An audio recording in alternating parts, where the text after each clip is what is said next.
Hi, I'm Asa Blum, and this is an instructional video on how to mount your new client shop server. You'll receive a box like this, and it will easily slide out if you hold it upright to reveal another white box inside here. The top of this box comes out, and inside here is your new shop server. It's very small, please don't drop it. Put it down. Open the rest of your box.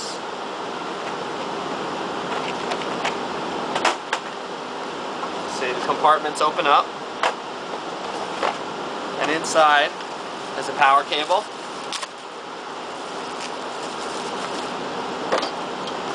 And a power supply for your server. A small adapter we'll put on the back. And opening up here, there's an antenna and a wall mounting bracket.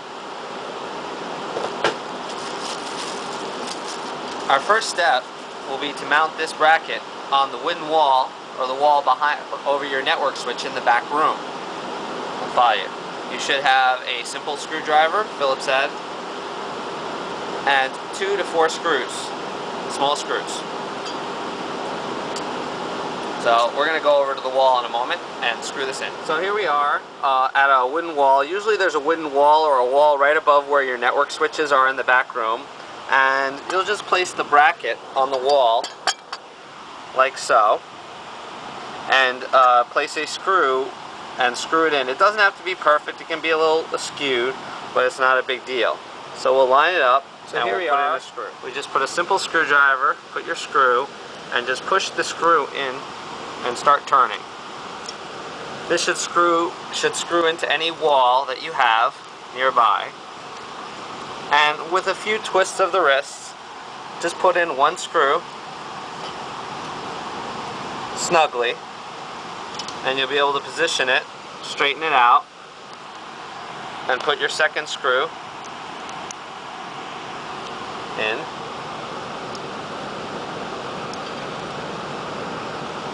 And start pushing.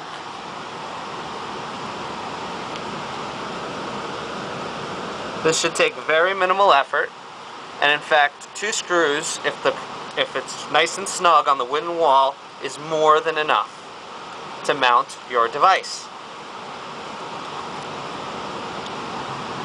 If your wall is sheetrock and not so secure, maybe you'll put in the 4th screw. But there we go. The mount is very solid. Our next step is to take our EEE box, which is your new client server, and put it onto the bracket.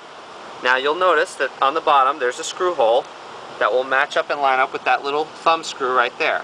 So, and there's a little catch over there that will line up and catch on the back of this. So please mount it onto the device with the label facing out. And you'll sit it on top of that screw and just gently turn the screw. And the device will slowly come down into the bracket and mount. So twisting the thumb screw will secure it. You may need a flathead screwdriver if the screw is kind of tight.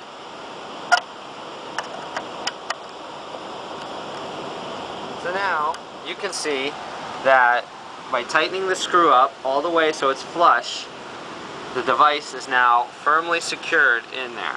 And this little white nub here should fall into that slot. So the device is very solid. By mounting this is very important. It keeps it off the ground, it keeps it free from dust, and it will extend the life of your device. This is where the client database will be held, so it's very important to your shop to maintain this device in proper working order so that you can properly operate and sell travel. First, we have 2 things we're going to attach to this device. First is an antenna. Push it to this top piece, screw clockwise, and it will firmly mount. Once screwed in snugly, you'll be able to twist the antenna and just leave it up like that. The second piece is an adapter, a video adapter. Just plug it in, please, and try and not tightly, but gently spin these screws clockwise until it's securely in place. We won't be connecting anything to here. and we won't be using the radio antenna, but we're just leaving these devices for future usage. The next step is to plug in your power cable. This power brick, plug the power cord. This end goes into the wall and your power strip. If you have a UPS, which I highly recommend you get or have, this will go into that, or the outlet on the wall, or the power strip. On the other end, the long cable,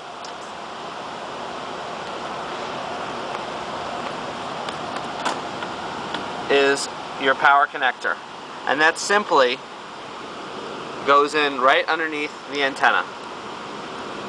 Please make sure it's all the way seated in there, and please manage the wire so that it's not tight and it won't be pulled out easily at all. As you can see, it's just hanging there loosely. That's perfect, and the outlet will be plugged in. One of the last steps is to plug in the network cable. You'll receive a network cable inside the box. We'll plug that in here, and the other end will go to your network switch down below in your shop. Network switch will look something like this, and you'll just plug it in to a port and it will link up. It is all hooked up. The only last step to do is to open up this front panel and press this power button, and that will activate the unit and close it up. If you ever need to shut down the server, just pressing that power button will also shut it down. That is all the conclusion. On the outside, you may be asked if you have technical issues to read off some of this information. Here is an asset tag for the device, as well as some information, the serial number. When calling the help desk, please have this information available if you're having problems with this device and it won't turn on or having any kind of issues. Thanks.